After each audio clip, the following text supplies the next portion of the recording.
Hello and welcome to this Learn English Professionals recording brought to you by the British Council. Alcohol abuse.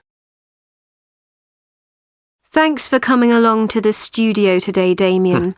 We're going to talk about alcohol and, more to the point, alcohol abuse, what we've come to know as binge drinking. Yes, thanks for inviting me, Anne.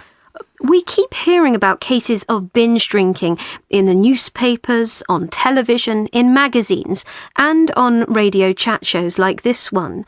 But what exactly is binge drinking? What does the term mean?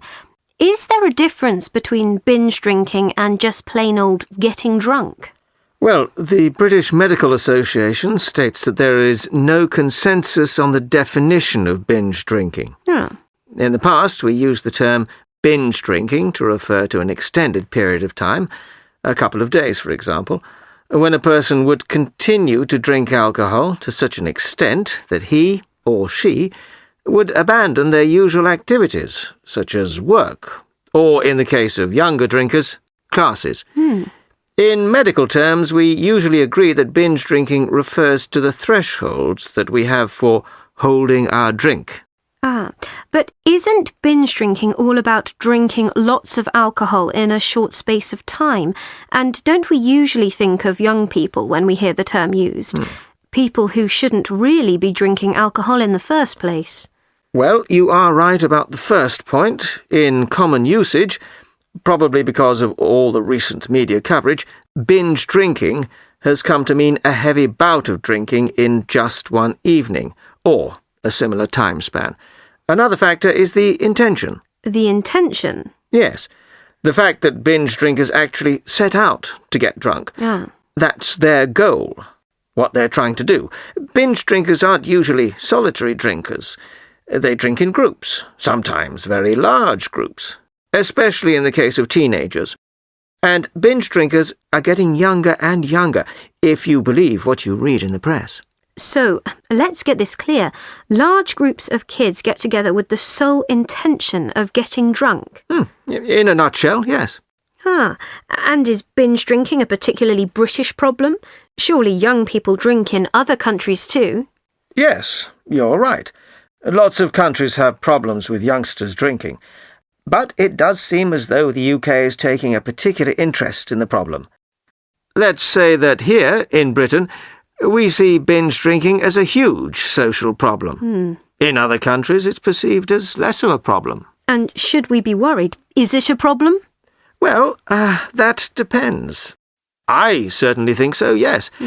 In 2003, the cost of binge drinking was estimated as £20 billion. The figure will have risen considerably since then, I'm sure.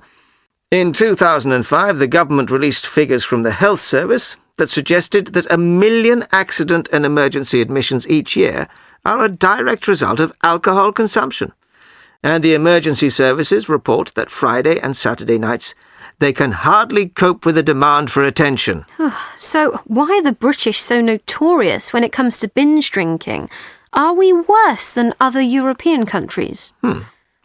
The culture of drinking in the UK is very different from other countries like France, Spain, or Italy.